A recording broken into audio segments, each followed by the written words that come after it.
Hello, everyone, and welcome to the Vegas Legal Magazine podcast. I'm Mark Fierro with Vegas Legal Magazine publisher Tyler Morgan and Fierro Communications Vice President Jeff Haney.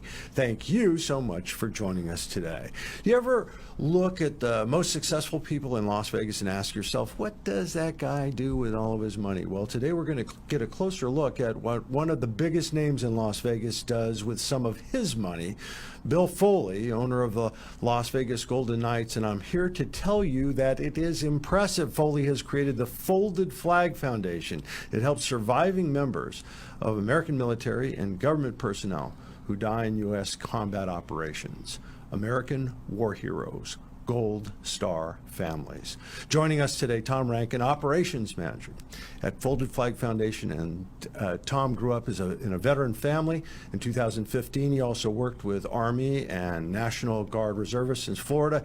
As a member of West FX conducting combat simulation exercises, he served in the United States Marine Corps Reserve. Tom Rankin, thank you so much for joining us today. Thank you for having me here. So give us big picture, the foundation. What are the goals? What are the core goals? So the foundation began 5 years ago to provide recovery for spouses and children of those killed in combat, recovery through education. So in that time, we've continued to grow very dynamically. We started with about 12 scholarships for $110,000. This past year, we did 349 scholarships for $2.6 million, and we're now in 40 states. This is based, a lot of the momentum came from Mr. Foley, but this comes from a lot of donations with a lot of people that are very, very concerned about Gold Star family. That's correct. We're a national foundation, so we go around the country and do fundraising events and get contributions from all over. We've been in New York, Carlsbad, California. We've been in Montana. We've been Texas. I was just in Nashville 2 days ago. We get a lot of support there. So it comes from all over. You know, death in any family, a spouse, a parent, is shocking, it's disruptive to lives, but when you're talking about the battlefield, it's so sudden, it can be so sudden and so jarring. Where do you start? Where do you start with the help family? To the family? Well, we contact the family and we talk to them. We really want to understand what their objectives are. Different families have different challenges. For example, some children, the children may need a school that's a smaller ratio. They may need something that's curriculum-based. They may want something that's faith-based. It's kind of what that parent needs. We also run into a lot of children that need tutoring. We do a lot of K through 12. In fact, almost half of our scholarships are K through 12. And those kids sometimes need some tutoring in a subject area or an area that they're weak in to help them get prepared for college. When it comes to college, we actually, it depends on the spouse. We want to be able to help them have a career, not just trying to cobble together several jobs to survive. So we'd rather them be able to establish a successful career. In fact, that we have spouses as old as 54 that have decided, hey, I'm going to go back out and just reinvent myself and learn some skills and get an education. Now, this foundation is, for those that don't know, Bill Foley himself served in the Army, correct? Bill Foley was a West Point graduate and served in the Air Force. Served in the Air Force. Okay, so this is, I'm sure, a very close to heart type foundation for him, being military related and everything. Yes. Go ahead. Sorry, I thought you were about to say something. Bill was a class of 1967, and that was a class that took a lot of losses during the Vietnam War. So several of our board members are from that same time that they served. So this is very near and dear to their heart. When you mentioned that the foundation meets the various educational needs of the families, what does that look like in practice? Is it scholarships? Is it grants? Is it guidance along a particular path? I mean, how is that? What does that look like when the foundation is actually in action doing it? That's a great question because it really depends on the family, depending on what a person wants to pursue. For example, it may be college. For some, they want to go to college. They have a particular field they're after. We have more nursing students than any other major. Very interestingly, these people want to serve. If they're not in nursing, a lot of them are in some sort of a social service, but almost always it involves helping others. As far as what it looks like, it's whatever it takes to make them successful. For example, we will help them be involved in sports or dance, any other kind of music or creative outlet. So that's really what it looks like. We'll do whatever, the tutoring. It's I like to say we like for the adult student or the parent to kind of be the quarterback of what they need, and then we'll try to fulfill that.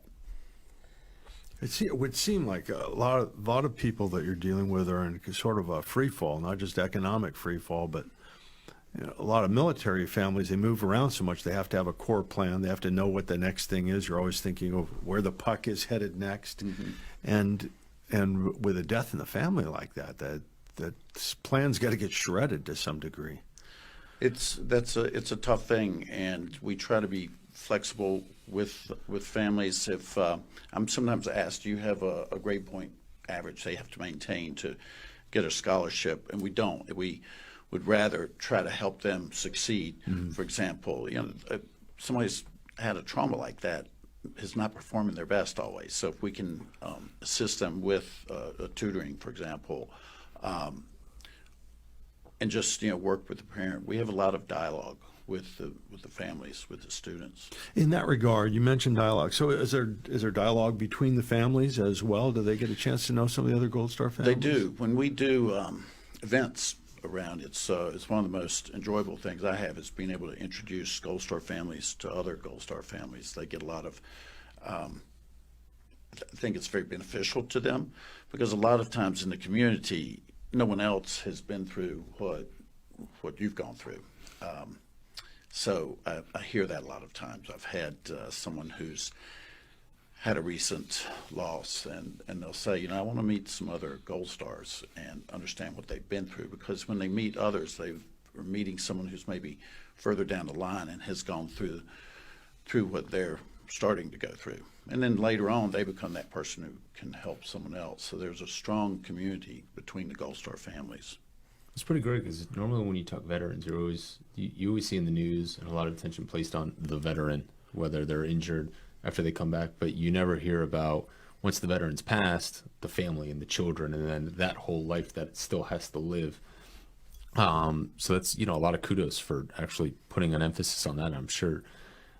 Do you have any wild success stories of children that maybe got into the program and you were working with them at a young age and they sort of maybe grew to realize the benefit of this and very grateful of it? One of my favorite stories is we have a family down in Georgia, and this child was doing very poorly in school, and the mother wanted to do what she could to help, so she got him into a military school. And this is a child that's probably 10th grade, and he's living in a school, he's boarding there, and I think it's got to be tough for someone who's already lost their husband and then to be separated from your child to do what's best for them. He's been in there for 2 years now, and she told me this summer that, he is an AB student now. He thought he was subpar, that he was in the special education part of the school. Now he's an AB student, and he's got dreams and aspirations. He's taking on a leadership role and activities and things. He's got a whole new vision of his opportunities. That's great. There is something, as sad as it is, that sometimes the worst things in our lives can be a break point with what was and can set a whole new path. And I'm sure there are a lot of people that there is no coming back for. It can't be done. I don't care how many foundations, but there are some that fight their way, not just fight their way out of that hole, but really lead a different life, lead a higher quality of life because they're inspired by what happened. Well, I think that's part of what the Gold Star families get from each other too, because they're kind of in that same fight and that same challenge. And even within the family units themselves, I had a family down in Florida. There were the mother and all 4 children were on scholarship.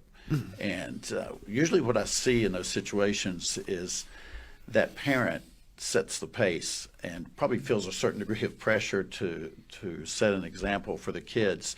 And it's a pretty neat thing because they all seem to sort of bond together, that we're all doing this together. I like a success story, but I think we all like even better a comeback. So you mentioned up top about the tremendous growth that the foundation has had since its inception, in terms of the number of scholarships, the number of families helped, etc. As you look where you are now and look a little bit into the future, what's the outlook? I mean, are there growing pains? Is it full steam ahead? Where are you guys going from here? Well, we're continuing to push forward. We work with a lot of organizations. For example, the Army has the Special Outreach Services, which helps helps the wounded, the casualties, and the families there, and we get a lot of support from them. And for us, it's getting the word out exactly what we can do, the range of things that we do. For example, the K through 12 support. A lot of people don't realize that. So it's really, I think the big thing is communicating this. When I find sometimes it's better to go in person. I can send email and make phone calls, but a lot of times it's better to go in person and talk to them about, hey, do you have someone that fits this this profile? And we have opportunity to help them. And considering it's a nationwide program, how much traveling do you end up doing to meet with these individuals? We go all over the country. I've been to California, to Montana, to New York, to Florida, states in between. God, it's got to be just like an emotional roller coaster along the way of meeting them in the beginning, sort of starting and kind of realizing the loss, and then having the stories of the people that you've helped and seeing how well they're doing now. It's got to be a pretty exhausting role Very at much. times. It's sad. Very What's rewarding, happened too. to families, you see a picture of the family when the fallen was alive with the children, and maybe they were little children, and now they're older, and you realize that, in some cases the kids didn't even meet their father. It was maybe they don't remember. He's not old enough to remember. On the other hand, maybe they spent a lot of time with him and lost him when they were age 15 or something. They're all bad scenarios, but it's good to see them rally back from that, and sometimes having success in school, sports, these kind of things. And to see them really honoring the legacy of their family member they lost by living well and doing well. How do most of the families come to you? Is it directly through the service, or are there referrals from within bases, or friends or family, people around them? Well, the Army Special Outreach Service I mentioned gives us a lot. The Army is a big branch, and because of the nature of these wars being ground wars primarily, the Army has more casualties than any other, but the Marine Corps and the Navy also have services that refer to us too. There's so many foundations out there too, and we get referrals from other foundations that maybe don't do what we do. So that's been very useful too. We also, I'll add, we also cover government workers. If someone works for Secret Service or CIA and there was a casualty, we will support the survivors of those families as well. Wow. And so in an individual family, they get lost in the shuffle. They can also approach you, correct? I understand that you come through Yes. various services. It can be word of mouth. It can be word of mouth. We also send flyers out to anyone that we hear about. They really call year-round asking about whether or not they can get a scholarship with us. We go to events like Snowball Express that Gary Sinise does, where he brings veterans down to, for example, this year it'll be in Orlando, and they fly families in. I think they'll fly about 700 families in. And we, along with other foundations, set up tables, and we meet a lot of families there. Last year at Snowball Express, we got 110 names of scholarship people. I always knew I liked Gary Sinise. I wasn't sure why, but there's something about the guy. I thought he was a pretty decent captain. What was his name? And yeah. Anyway, so and then what about the other side, the fundraising side? Businesses get involved with you. Individuals get involved with you. How do Yes, people go about we'll supporting you? have businesses will get involved by either maybe offering a venue for us to host an event, making contributions on their own, providing other services, like we may go to a restaurant and they feed the attendees at that fundraiser. So there's any number of ways that they can contribute. And we do that year round. That's great. It's great work. Don't forget, no veterans, no America. That's the way it works.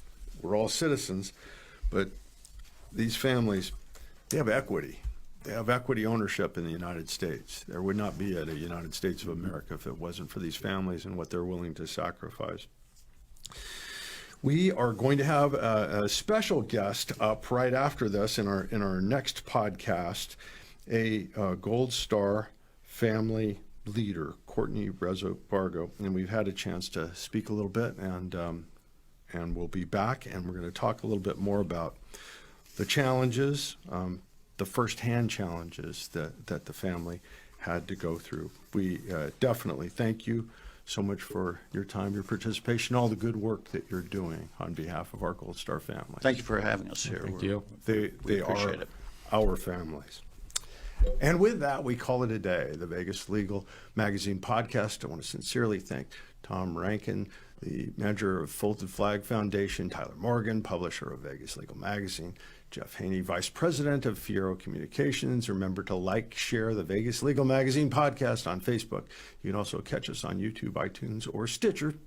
And for all of you out there with a story idea, an axe to grind, get a hold of Vegas Legal, the leading magazine in Southern Nevada legal market. You can call Tyler Morgan at 702-222-3476. reach out, tell us, tell your friends. Have a good one. We are out of here.